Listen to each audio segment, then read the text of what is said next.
नागपूर ग्रामीण आरटीओ कार्यालयातून सध्या मोठी गोंधळाची बातमी समोर येत आहे। वाहन चालक आणि एजन्सींनी आरटीओ कार्यालयावर गंभीर आरोप केले आहेत। व्हॅलिडिटी सर्टिफिकेटच्या अटीमुळे हजारो वाहनांचे फिटनेस प्रमाणपत्र नाकारण्यात आले असून यामुळे शालेय बस, प्रवासी वाहतूक आणि ट्रान्सपोर्ट गाड्या रस्त्यावरून गायब झाल्या आहेत।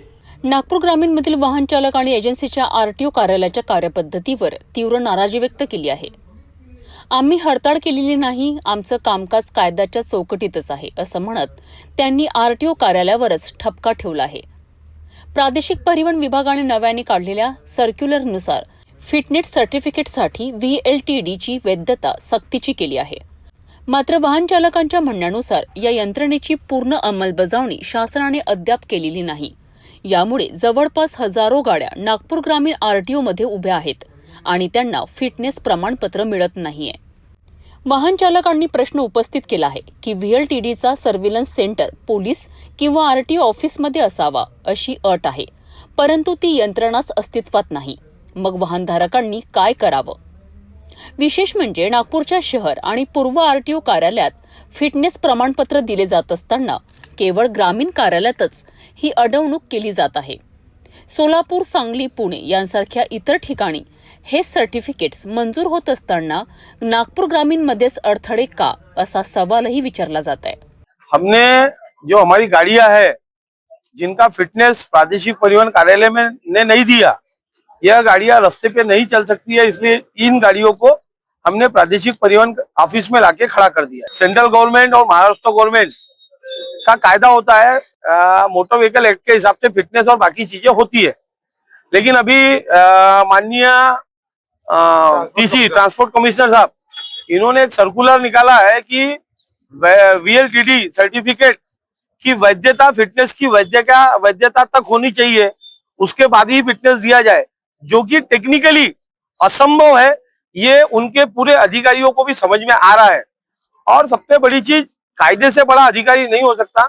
मुझे लगता है कि कायदे में जो लिखा हुआ है कि फिटनेस देते समय, योग्यता प्रमाण पत्र देते समय वाहनों के पूरे कागजात वैध होने चाहिए, जो कि हमारे पास है। तो मुझे लगता है कि गवर्नमेंट ने, प्रादेशिक परिवहन कार्यालय के अधिकारियों ने हमें फिटनेस देना चाहिए। दूसरी चीज, अपने नागपुर शहर में 3 आरटीओ कार्यालय है, पूर्व है, सिटी है, ग्रामीण है। पूर्व कार्यालय और सिटी कार्यालय में फिटनेस दिए जा रहे हैं, ग्रामीण कार्यालय में फिटनेस नहीं दिए जा रहे हैं। सोलापुर, सांगली में फिटनेस दिए जा रहे हैं, पुणे में फिटनेस दिए जा रहे हैं। तो क्या ट्रांसपोर्ट कमिश्नर का जो सर्कुलर है वो क्या कुछ लिमिटेड ऑफिसेस के लिए थोड़ी है?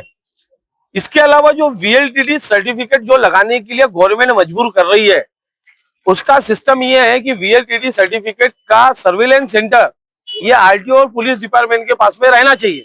जो यंत्रणा अभी तक तैयार नहीं हुई, उसके लिए प्रेशर डाला जा रहा है वाहन मालिकों को ऊपर। वो इसलिए कि निश्चित स्वरूप में मुझे लगता है कि कोई नेता का करीबी जिसने ये दुकान चालू किया है, वो दुकान को फायदा दिलाने के लिए ये सब तामझाम किया जा रहा है। यामागे एका खास नेत्याच्या निकटवर्तीयांची व्हीएलटीडी उपकरणे विकणारी कंपनी असल्याचा संशय वाहन चालकांनी व्यक्त केला आहे।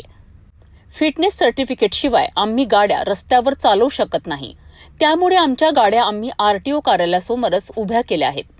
आता आमच्याकडे पर्याय उरलेला नाही, असं संतप्त वाहन चालकांनी म्हटलं आहे। मोटर व्हेइकल कायद्यानुसार सर्व कागदपत्रे वैध असताना अधिकारी स्वतः कायद्यात बदल करू शकतात का, असा थेट सवालही त्यांनी केला आहे।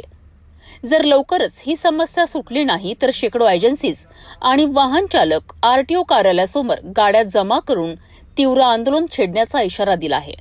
की मांग अगर पूरी नहीं होंगी तो हमारा, जैसे मैंने बताया कि हमारे पास ऑप्शन एक ही है कि हमारे गाड़ियों का अगर योग्यता प्रमाण पत्र नहीं है तो ये गाड़ियां हम रास्ते पे नहीं चला सकते, जिससे हमको आखिरी में ये गाड़ियां जो है ये आरटीओ कार्यालय में जिस तरीके से हमने खड़ी की है, हम ये पूरी गाड़ियां आरटीओ को सुपुर्द आज करने जा रहे हैं। नागपुर शहर में तकरीबन अभी मुझे लगता है कि ऐसी 1000 गाड़ियां होंगी जिनका फिटनेस वीएलटीडी की वजह से रुका हुआ है। और इसमें स्कूल बस ही नहीं, इसमें सभी व्हीकल है, ट्रांसपोर्ट व्हीकल पूरे जिनको वीएलटीडी लागू है। तर ही होती नागपूर ग्रामीण आरटीओ कार्यालयातील परिस्थिती। हजारो वाहन थांबल्याने नागरिकांना मोठ्या अडचणींना सामना करावा लागत आहेत।